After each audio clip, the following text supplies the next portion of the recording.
Kedua, definisi perbandingan trigonometri. Misalkan disajikan sebuah segitiga siku-siku ABC siku-siku di sudut B. Misalkan sudut A mempunyai besar sudut sebesar alfa dan sudut C mempunyai besar sudut sebesar beta. Sisi yang di sebelah sini ini berarti kan sisi AB ya.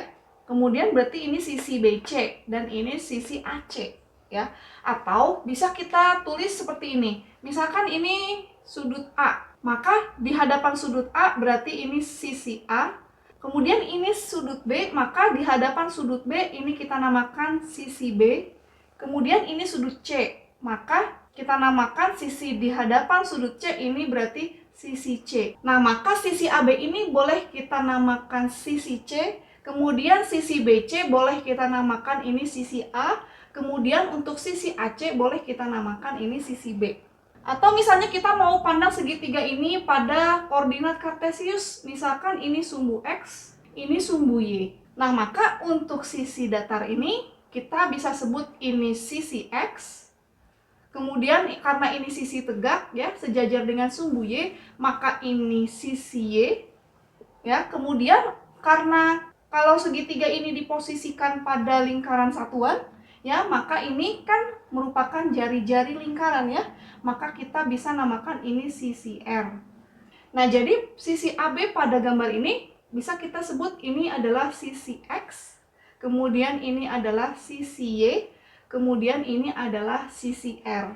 Oke, kemudian bila kita ambil sudut pandang dari sudut lancip segitiga siku-siku ini kan berarti ada dua sudut pandang ya, karena sudut lancipnya itu kan ada dua buah, yaitu sudut alfa dan sudut beta.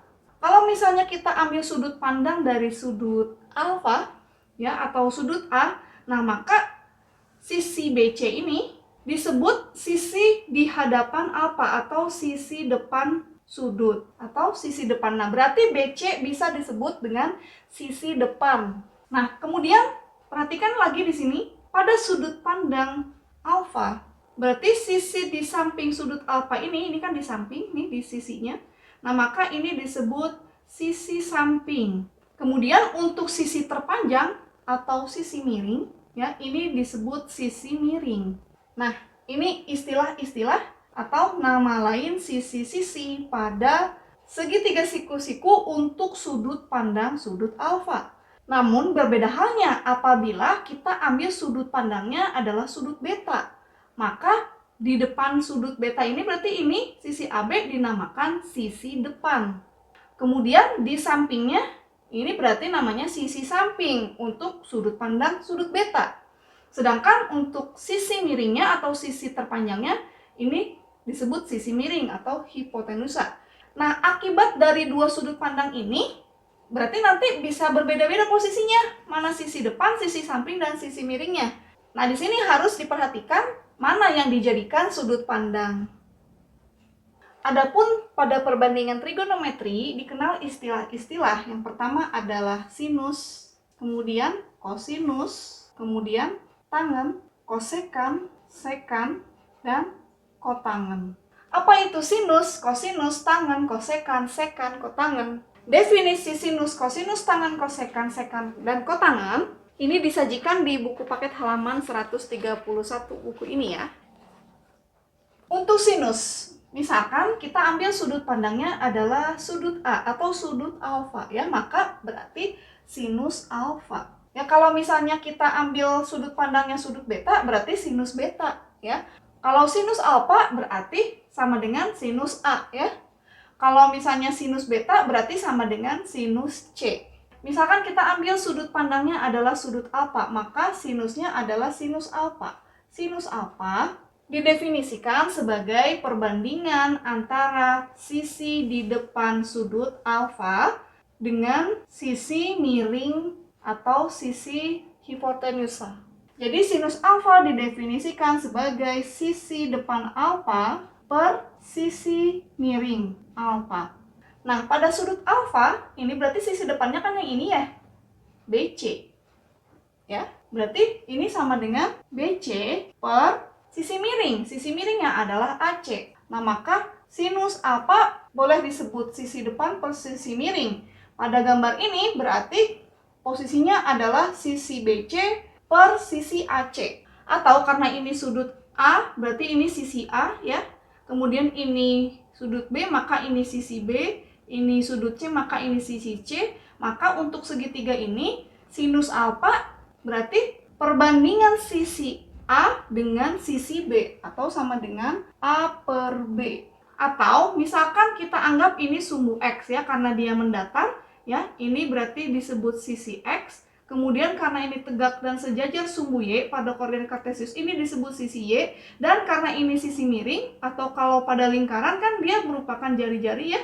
Maka untuk sinus alfa berarti tetap sisi depan. Sisi depannya sebagai Y dan sisi miringnya sebagai R. Jadi sinus alfa Y per R.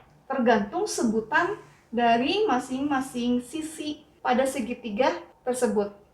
Intinya, sinus alfa itu adalah perbandingan antara sisi depan alfa apabila sudut pandang yang dipakai adalah sudut alfa, berarti sisi depan per sisi miring.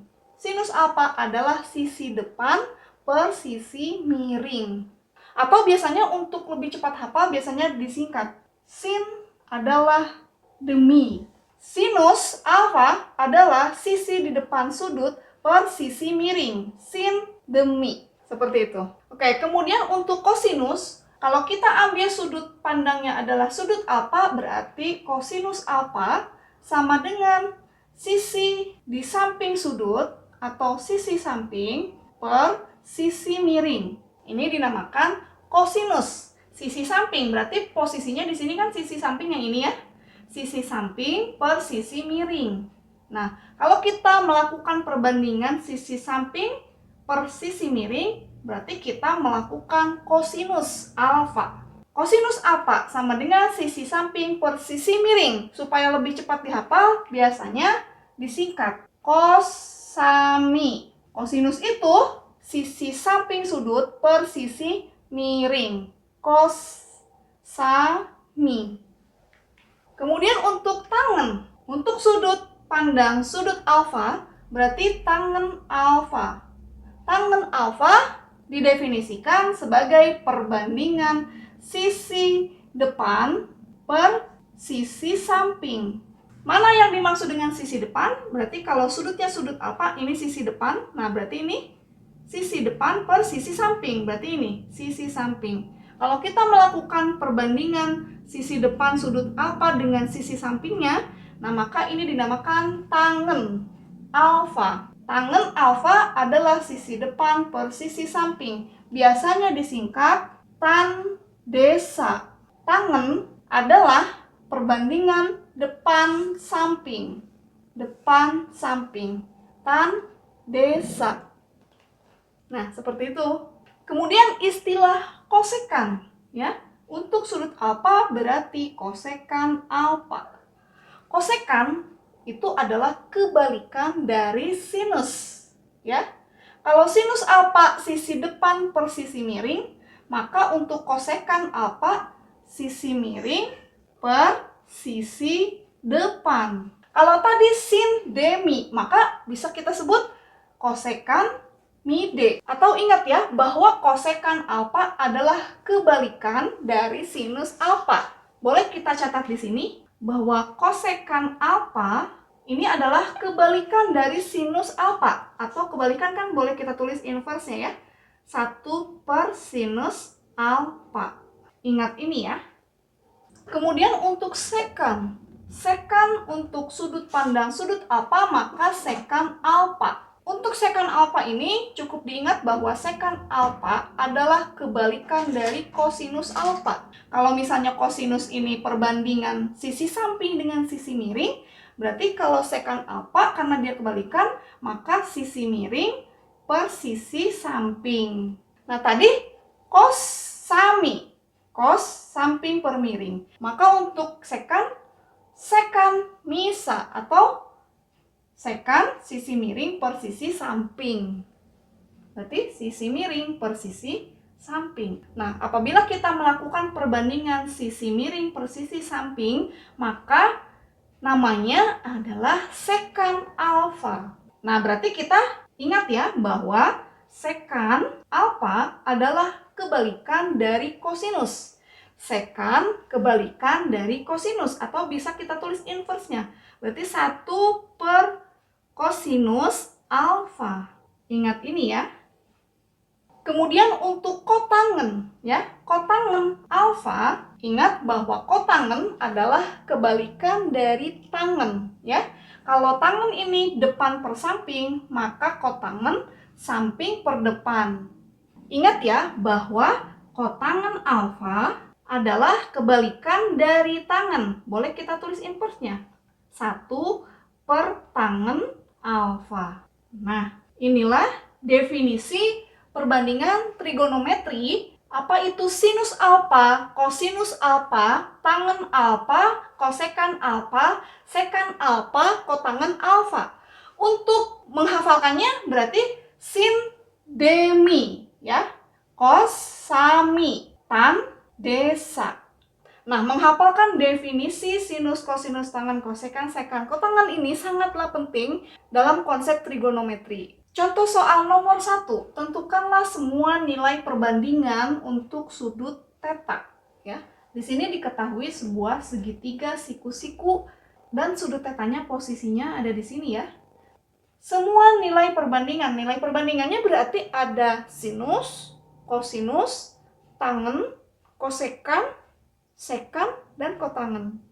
Nah, pertama-tama kalau kita misalnya ambil sudut pandang theta, karena sudut pandang theta ini ada di sini posisinya ya, maka sisi di depan sudut theta ya, sisi yang berukuran 15 ini dinamakan sisi depan.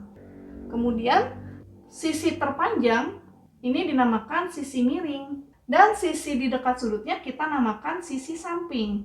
Maka berdasarkan definisi yang telah kita bahas sebelumnya, yang pertama kita lakukan sinus. Karena sudut pandangnya adalah sudut theta, maka berarti sin theta. Nah, sin theta definisinya adalah, ingat, sin demi berarti sisi depan per sisi miring. Demi ya berarti 15 per 17. Kemudian untuk kosinus theta, ingat, kos sami berarti sisi samping per sisi miring. Lihat, sisi sampingnya 8, sisi miringnya 17. Nah, berarti nilai kosinus theta adalah 8 per 17. Kemudian selanjutnya ada tangen, berarti tan theta. Ingat, tan desa berarti tangen perbandingan antara sisi depan per sisi samping. Tan desa. D depannya 15. Sa-nya sampingnya adalah 8. Berarti nilai tangen theta adalah 15 per 8. Kemudian kosekan theta. Ingat bahwa kosekan adalah kebalikan dari sinus theta. Apabila sinus theta 15 per 17, maka kosekan theta berarti 17 per 15. Kemudian yang kelima ada sekan. Ingat bahwa sekan adalah kebalikan dari kos. Ya, kalau kos sami, kalau sekan misa. Nah, karena ini kos 8 per 17, maka sek 17 per 8. Kemudian yang terakhir ada kotangen. Berarti kotangen theta. Ingat bahwa kotangen adalah kebalikan dari tangen. Kalau tangen 15 per 8, berarti kotangen 8 per 15. Nah, inilah nilai-nilai perbandingan trigonometri untuk segitiga ini. Soal nomor 2, pada gambar segitiga ABC di bawah ini, carilah tangen theta, tangen beta, tangen alfa, dan tangen gamma. Ini segitiganya ya, segitiga ABCD. Ini sudut theta, sudut beta, sudut alfa, sudut gamma. Sisi AD panjangnya 3 satuan, sisi BD panjangnya 5 satuan, dan sisi AC panjangnya akar 13 satuan. Kita diminta menentukan tangen theta, tangen beta, tangen alfa, dan tangen gamma. Pertama-tama tangen theta. Berarti kita harus perhatikan sudut theta. Sudut theta posisinya ada di sini ya, pada sudut A. Nah, berarti kita bisa menentukan sisi depan untuk sudut theta ini Berarti ini sisi CD ya. Ini sisi depannya. Tangan itu kan depan per samping kan? Berarti kita harus cari dulu CD ya. Menggunakan teorema Pythagoras, berarti ini kan sisi miring ya, hipotenusa. Ini sisi datar. Berarti untuk mencari sisi CD menggunakan teorema Pythagoras, CD adalah akar dari akar 13 kuadrat dikurangi 3 kuadrat kan? Nah, maka CD kita peroleh, nah akar ini saling habis berarti menjadi 13 dikurangi 3 kuadrat itu 9. Nah, maka akar 13 dikurangi 9 berarti akar 4. Nah, maka akar 4 adalah 2. Nah, maka panjang CD kita peroleh 2 satuan. Nah, tangan itu kan depan per samping ya. Untuk theta depannya kan ini CD ya. Depan berarti kita peroleh depannya 2 per samping. Bagi sudut theta sampingnya berarti yang ini ya. Kan ini kan sisi miring ya. Maka ini sisi sampingnya yaitu 3. Jadi tangan theta untuk segitiga ini adalah 2/3 nilainya. Oke, kemudian untuk tangan beta, kita lihat sudut beta. Sudut beta ini ya. Kalau tangan kan tadi depan per samping ya, tan desa. Nah, untuk sudut beta berarti sisi depannya kan yang ini ya, tetap CD ya. Nah, tadi kita sudah peroleh CD-nya 2 ya. Berarti depannya kita sudah dapat CD. Berarti 2 per samping. Nah, sisi samping untuk sudut pandang beta berarti ini ya yang samping. Berarti kan ini sisi depan, ini sisi miring, ini sisi samping ya. Tan desa. Berarti 2/5. Nah, seperti ini. Kemudian untuk tangan alfa, sudut alfa di sini ya. Berarti di hadapan sudut alfa kan ini. Desa. Sanya ini ya. Berarti 5/2. Nah, seperti ini. Kemudian untuk tangan gamma, kita lihat sudut gamma. Sudut gamma di sini berarti untuk sisi depannya berarti ini ya. Tan itu kan desa. Nah, di depan gamma ini ada angka 3. Nah, untuk sisi samping bagi sudut gamma yaitu sisi ini kan. Sisi CD. CD-nya 2. Nah, berarti tangan gamma nilainya adalah 3/2. Nah, seperti ini. Contoh soal nomor 3, pada suatu segitiga siku-siku PQR dengan siku-siku di Q tan P sama dengan 3/4. Hitung nilai perbandingan trigonometri yang lain untuk sudut P ya. Nilai perbandingan trigonometri yang lain itu maksudnya selain dari tan ya, ada sinus, kosinus, ini tangan ya. Kemudian ada kosekan, sekan dan kotangen. Nah, di sini kita akan gambar dulu segitiga siku-siku PQR-nya dan siku-siku di Q. Nah, berarti kurang lebih gambarnya seperti ini. Segitiga PQR siku-siku di Q. Kalau misalnya dikatakan tan P sama dengan 3/4, berarti tan P, berarti sudut P yang kita ambil ya. Nah, kalau sudut pandangnya adalah sudut P, maka di depan sudut P ini namanya sisi depan, sudut P ya. QR sebagai sisi depan.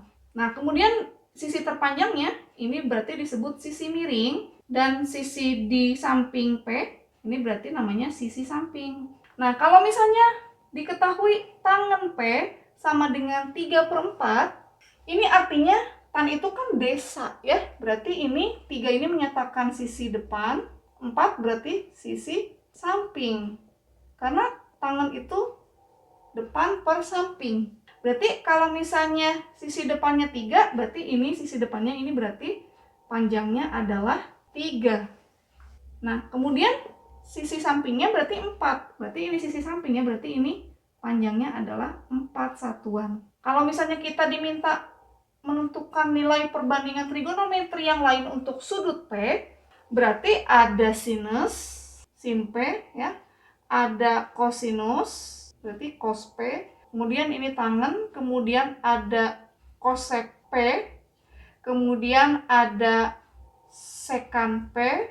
Kemudian ada kotangen P. Ya, kita harus tentukan nilai-nilai ini. Sin P. Ingat, sin demi Sisi depan per sisi miring. Oh, sisi miringnya kan belum diketahui. Berarti kita harus tentukan sisi PR atau sisi miringnya dengan menggunakan teorema Pythagoras. Kita cari sisi PR. PR sama dengan, karena ini sisi miring, berarti teorema Pythagorasnya adalah PQ kuadrat, berarti 4 kuadrat, ditambah QR kuadrat, berarti tambah 3 kuadrat. Nah, maka 4 kuadrat itu 16, ditambah 3 kuadrat itu 9, maka menjadi akar 25. Maka PR panjangnya adalah 5, ya. Kita peroleh sisi miringnya adalah 5.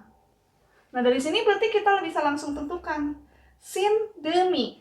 Sinus itu depan per miring, ya, berarti 3/5. Kemudian untuk kosinus, ingat, kosami.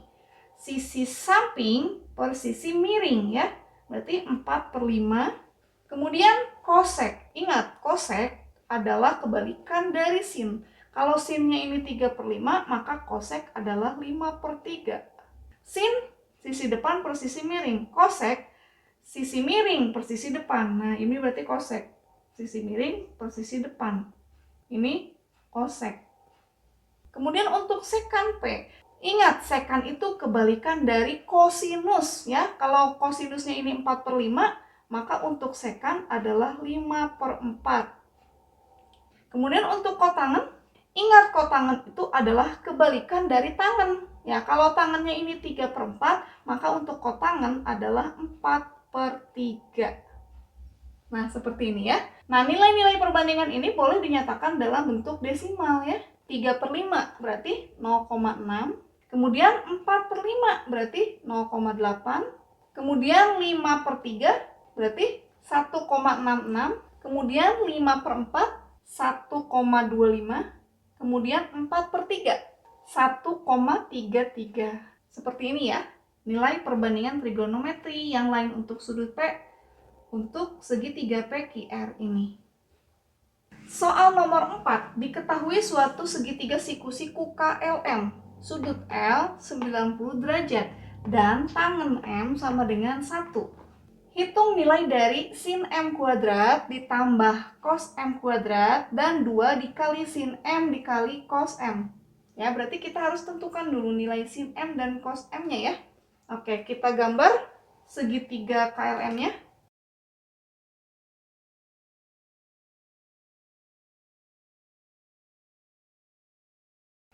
Nah, karena ini pecahannya irasional, berarti harus kita kalikan sekawan, ya. Dikali akar 2 per akar 2. Maka menjadi akar 2 per 2. Atau setengah akar 2. Nah, kemudian untuk cos M, cos itu sami. Sisi samping per sisi miring. Sama, ya. 1 per akar 2, ya. Kita kalikan sekawan juga. Maka 1 per akar 2 ini sama dengan setengah akar 2. Nah, kalau misalnya kita diminta menentukan sin M kuadrat ditambah cos M kuadrat, berarti sin M-nya kan setengah akar 2, ya. Maka menjadi setengah akar 2 kuadrat ditambah cos M-nya juga sama, setengah akar 2, berarti setengah akar 2 kuadrat. Nah, maka setengah akar 2 kuadrat itu berarti akar 2 per 2, kan, ya? Berarti akar 2 kuadrat per 2 kuadrat. Nah, berarti menjadi setengah. Kemudian ditambah setengah juga, maka hasilnya adalah 1. Jadi, sin M kuadrat ditambah cos M kuadrat hasilnya 1. Nah, kemudian untuk 2 dikali sin M dikali cos M, maka menjadi 2 dikali sin M. Sin M-nya setengah akar 2. Cos M-nya juga setengah akar 2. Nah, maka menjadi 2 dikali setengah akar 2 kuadrat tadi hasilnya adalah setengah. Maka menjadi 2 dikali setengah. 2 dikali setengah itu 1. Nah, maka 2 dikali sin M dikali cos M hasilnya 1. Nah, seperti ini, ya. Soal nomor 5. Nilai kosek B dari segitiga di bawah ini adalah, ya, lihat segitiganya ini ABC. Kosek B berarti kita gunakan sudut pandang B. Kalau kosek Ingat, kosek itu adalah kebalikan dari sin.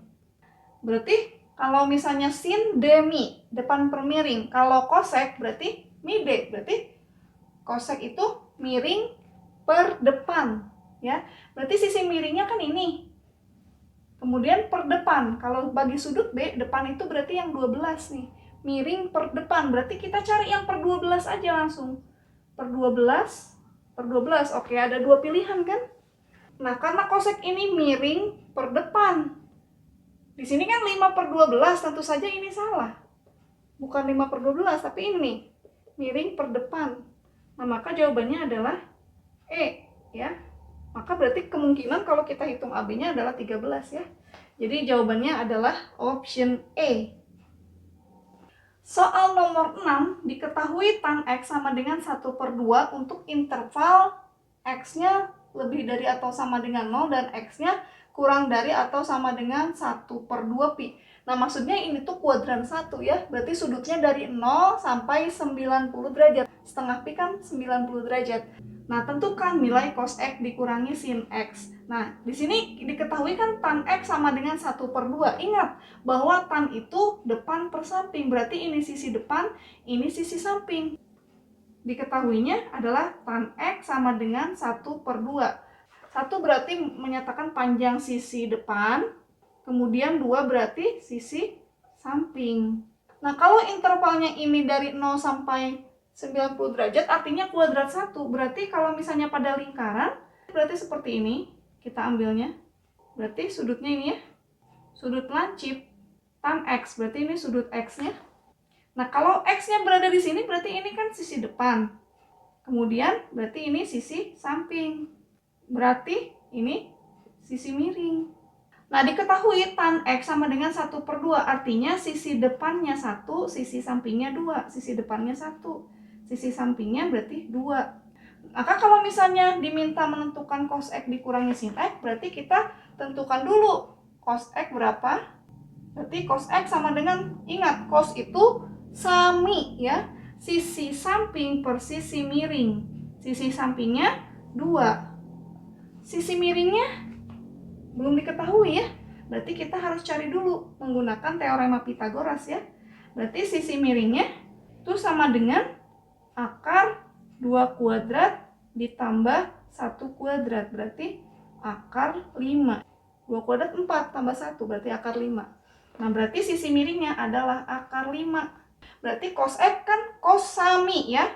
Sisi samping per sisi miring. Berarti 2 per akar 5. Nah, karena ini pecahannya irasional, berarti kita harus kalikan dengan sekawannya ya. Dikali akar 5 per akar 5, maka menjadi 2 per 5 berarti ya. Maka menjadi 2 per 5 akar 5. Nah, kemudian untuk sin X. Ingat sin itu demi. Sisi depan per sisi miring. Sisi depannya 1, sisi miringnya akar 5. Berarti 1 per akar 5. Nah, berarti ini harus dirasionalkan ya dengan dikalikan akar 5 per akar 5. Maka menjadi 1/5 akar 5. Nah, kalau diminta menentukan nilai cos X dikurangi sin X, berarti nilai cos X dikurangi sin X itu, cos X-nya tadi 2/5 akar 5. Kemudian dikurangi sin X. Sin X-nya 1/5 akar 5. Nah, 2/5 akar 5 dikurangi 1/5 akar 5. Berarti menjadi 1/5 akar 5. Nah, seperti ini. Soal nomor 7. Diketahui sudut elevasi 60 derajat dan jarak tiang bendera dengan anak berdiri adalah 20 meter. Ketinggian anak sampai mata 150 cm. Tentukan tinggi tiang bendera tersebut. Nah, soal trigonometri tentang sudut elevasi ini sering keluar di ujian ya. Di sini perlu dipahami dulu ya, apa itu sudut elevasi. Jadi misalkan ada orang berdiri di sebuah tebing, berarti ini tebing. Kemudian di atasnya ada pesawat, misalnya di bawahnya ada perahu. Nah, misalkan ini permukaan air. Nah, orang ini memiliki pandangan horizontal ya dari batas matanya. Nah, apabila orang ini memandang ke arah pesawat, maka di sini akan terbentuk yang namanya sudut elevasi. Nah, kalau dia memandang ke perahu, maka di sini akan terbentuk yang namanya sudut depresi. Nah, menggunakan konsep trigonometri yang berkaitan dengan sudut elevasi, ini kita bisa menentukan tinggi pesawat dari batas permukaan air ya. Berapa tinggi pesawat tersebut.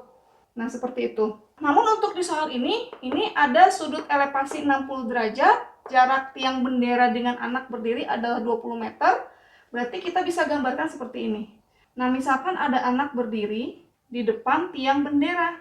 Oke, ini berarti jaraknya adalah 20 meter. Nah, kemudian ketinggian anak sampai mata. Nah, berarti ini di sini ketinggian anak sampai mata secara horizontal ya. Ini ketinggiannya adalah 150 cm. Oke, 150 cm itu katakanlah 1,5 meter ya kalau kita konversi. Nah, antara pandangan mata anak dengan tiang bendera, di sini terbentuk sudut elevasi sebesar 60 derajat. Kita diminta menentukan tinggi tiang bendera tersebut. Nah, tinggi tiang bendera ini kan sudah diwakili ini ya, 1,5 meter. Berarti kita tinggal menentukan kekurangannya berapa. Kalau kita menggunakan sudut elevasi ini ya, 60 derajat. Nah, maka tinggi tiang bendera sisanya ini kan berarti disebut sisi depan. Kemudian di sini ada diketahui lagi 20 meter. Nah, berarti segitiga ini ya, ini segitiga siku-siku. Berarti ini panjangnya adalah 20 meter. Nah, 20 meter ini bagi sudut 60 derajat dia adalah sisi samping. Nah, coba perhatikan. Apa kaitan antara sisi depan dengan sisi samping? Ya, maka kita bisa menggunakan konsep trigonometri. Desa. Berarti desa kita bisa gunakan konsep tangen ya, karena tangen itu sisi depan per sisi samping. Atau kita bisa gunakan kotangen. Berarti sisi samping per sisi depan untuk mencari nanti berapa sisi depannya. Ya, misal kita mau pakai tangen ya. Berarti kita gunakan tangen 60 derajat. Tangen itu sisi depan per sisi samping. Sisi depan per sisi samping.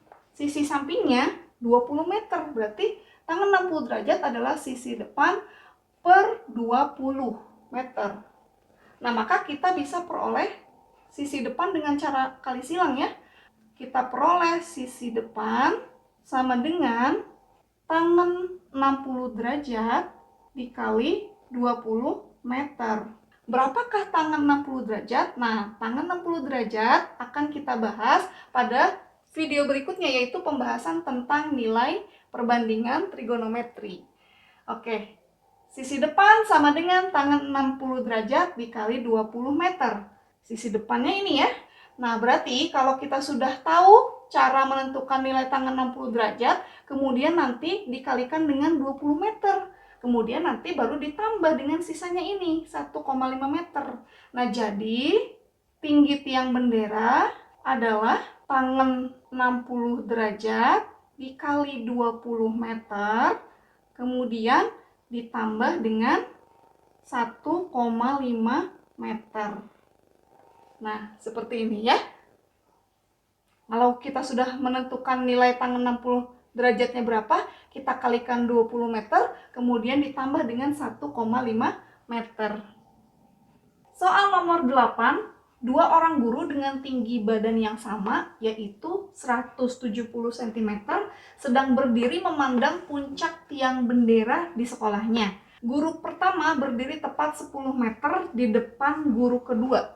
Jika sudut elevasi guru pertama 60 derajat dan guru kedua 30 derajat, dapatkah kamu menghitung tinggi tiang bendera tersebut?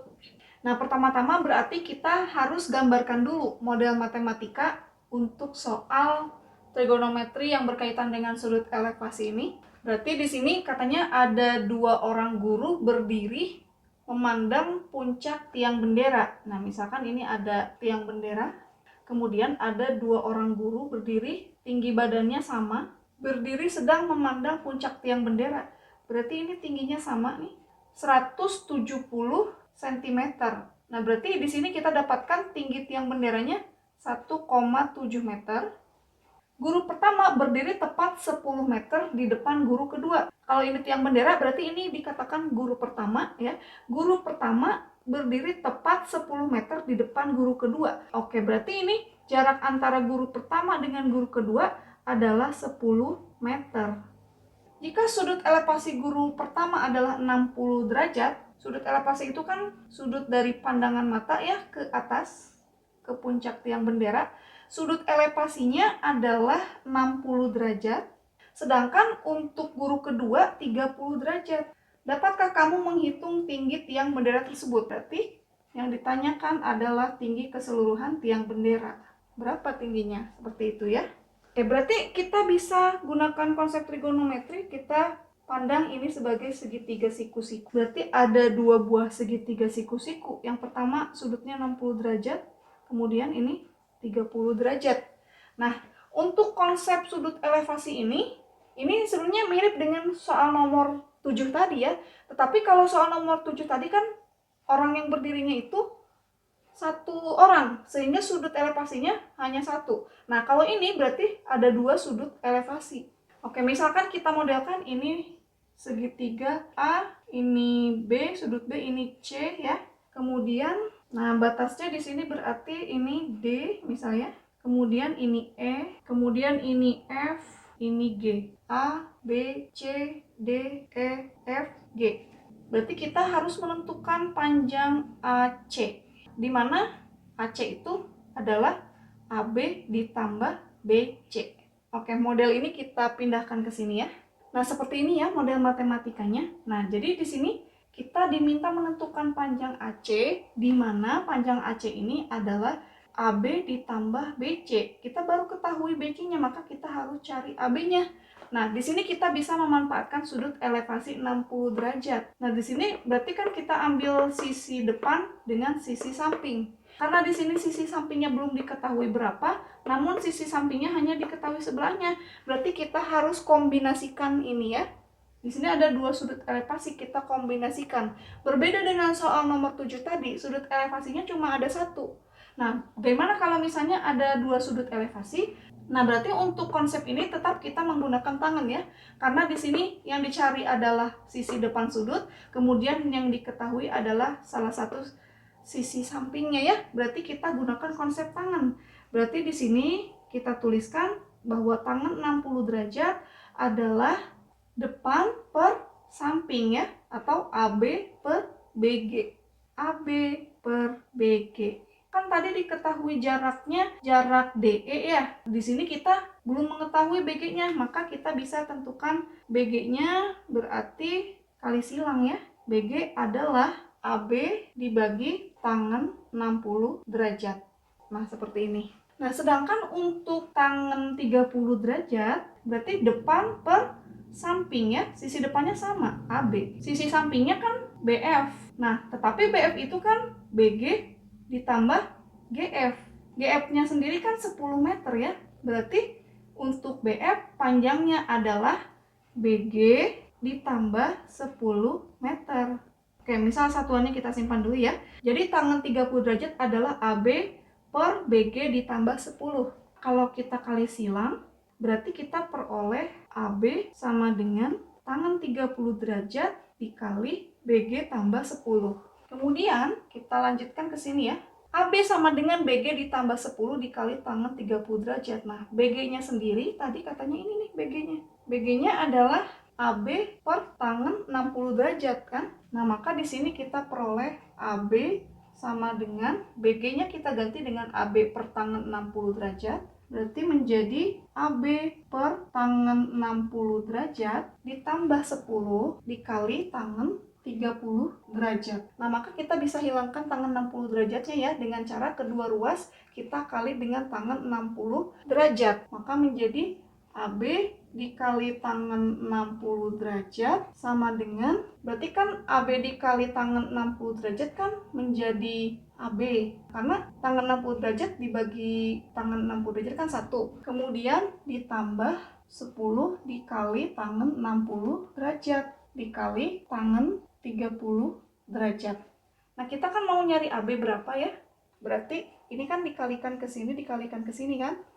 Nah, maka AB dikali tangen 60 derajat sama dengan tangen 30 derajat dikali AB, kemudian ditambah 10 dikali tangen 60 dikali tangen 30. Ini kan sama-sama AB nih, ya. AB dikali tangen 60, tangen 30 dikali AB. Nah, kita kumpulkan yang ada AB-nya. Maka menjadi AB dikali tangen 60. Berarti kan ini plus ya, jadi min ya. Dikurangi tangen 30 dikali AB sama dengan 10 dikali tangen 60 dikali tangen 30. Nah, seperti itu ya. Oke, berarti karena ini sama-sama ada AB-nya, berarti AB bisa kita keluarkan kan? Nah, maka AB ya dalam kurung ini. Kan AB dikali tangen 60 derajat, berarti AB dikali tangen 60 derajat dikurangi tangen 30 derajat. Nah, ini dengan ini kan sama ya. AB kali tangen 60 derajat dikurangi AB dikali 30 derajat atau tangen 30 derajat dikali AB. Nah, sama dengan 10 dikali tangen 60 derajat dikali tangen 30 derajat. Nah, maka bisa kita peroleh AB-nya. Maka AB adalah 10 dikali tangen 60 derajat dikali tangen 30 derajat per tangen 60 derajat dikurangi tangen 30 derajat. Nah, kita dapatkan AB-nya ya. Berarti tiang bendera itu kan AC ya. BC-nya sudah dapat 1,7 meter. AB-nya juga sudah didapat, segini AB-nya. Ya, jadi tinggi tiang bendera adalah AC kan? Ya, AC. AC-nya sendiri adalah AB ditambah BC. AB-nya ini kan, kemudian ditambah ini BC 1,7 meter. Nah, ini tinggi tiang benderanya. Nah, untuk menentukan nilai tangen 60 derajat dan tangen 30 derajat akan dibahas pada materi berikutnya ya, tentang nilai perbandingan trigonometris sudut-sudut istimewa. Apabila kita sudah tahu cara untuk menentukan tangen 60 derajat dan 30 derajat, maka tinggi tiang bendera dapat ditentukan. Tadi pertanyaannya, dapatkah kamu menentukan tinggi tiang bendera tersebut? Jawabannya adalah dapat ditentukan ya. Tinggi tiang bendera dapat ditentukan. Nah, seperti ini ya. Demikianlah pembahasan kita tentang perbandingan trigonometri. Semoga bermanfaat. Wassalamualaikum warahmatullahi wabarakatuh.